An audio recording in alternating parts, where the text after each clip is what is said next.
सियालकोट चले जरा। जी जी जी जी, सियालकोट में आपको लेके चलता हूँ, क्योंकि जाहिर है आपको पता है ना कि सियालकोट वैसे तो कई वालों से मशहूर है ही, यानी वहाँ के जो मसनूआत हैं वो दुनिया फीफा में भी जो है वहाँ की फुटबॉल बनी इस्तेमाल होती है, अल्लामा इकबाल ये, लेकिन बॉर्डर एरिया भी है। तो सर आप वहाँ पे सियालकोट में ही थे, जरा वो मंजरनामा हमें तो बताएं कि क्या था। मैं सबसे पहले ये कहना चाहूँगा कि रेंजर्स के लिए सिर्फ वो आलम जंग मार का हक नहीं था, रेंजर्स के लिए हर दिन मार का हक है। जिस तरह दुश्मन की आंखों में आंखें डाल के खड़े हैं और जिस तरह प्रिसाइसली हमारे जवानों ने उनकी पोस्ट्स को, उनके टारगेट्स को एंगेज किया और उनको पोस्ट अबेंडन करने में मजबूर कर दिया, I would say I was impressed. और मैं अपने आप को खुशकिस्मत समझता हूँ कि मैं उस टाइम रेंजर्स में सर्व किया है कि जब आलम जंग का एक हम आप उसका हिस्सा रहे, मैं उसका हिस्सा बन गया, अल्हम्दुलिल्लाह। और जैसे आपने पहले कहा कि चूंकि मैं चाहता हूँ कि हम तो टीवी पे मंजर देख रहे थे ना, वो फ्लैग रेस कर रहे हैं, वो आपने ये मंजर अपनी आंखों से देखा? एग्जैक्टली अपनी आंखों से देखा आपने?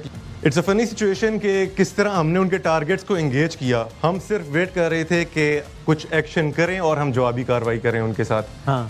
The moment we started firing, we started shelling, they were forced to abandon their post छोड़कर पीछे भागे, और जो एक या दो बंदे वहां बच गए थे वो सफेद झंडा रेस कर देते थे कि बस अभी सुलह कर लो, we are done, we don't want to fight anymore.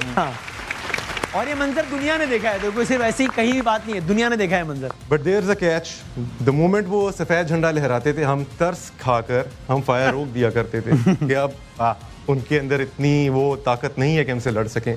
The moment हम फायर रोकते थे वो सफेद झंडा उधर ही लगा हुआ है, लेकिन फिर से फायर स्टार्ट हो जाता था। मक्कारी, बुज़दिली और फ्रॉड एक तरह से मैं कहूँगा।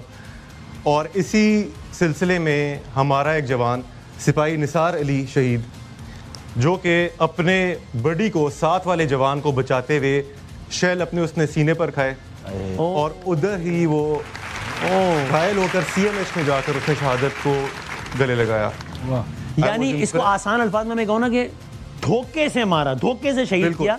मतलब जंग के भी कुछ उसूल होते हैं, उन उसूलों को पामाल करके धोखे से शहीद किया कि जब मार पड़ रही थी तब फ्लैग रेस किया, और जब हमने जंग की कानून की पासदारी करते हुए या इंसानी इखलाक की पासदारी करते हुए या तर्स खा के हमने रोका, तब फायर किया, तब शेल, और उससे वो पीठ पीछे हमला किया, फिर भी हमने शेल और गोलियां सीने पर खाई अल्हम्दुलिल्लाह, और जामे शहादत नोश किया और बाकी गाजी रहे। तो ये वाक़या आपने ओके। तो भाई इस तर्ज की कितनी ही दास्तानें हैं, और अगेन हम इससे पहले ये दास्तानें सुनते थे कि 65 में ये हुआ था, फलां वक्त ये हुआ था, फलां वक्त ये हुआ था।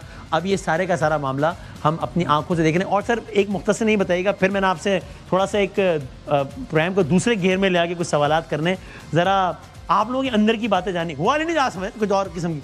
तो वो बताएं कि इस वक्त एक गोया क़यामत का समा था, जब यानी जिस तरह मैंने लोगों को कहा कि शायद बहुत सारी चीज़ों का लोगों को अंदाज़ा है, बाकी शायद अंदाज़ा भी ना हो। बिल्कुल इसी तरह है।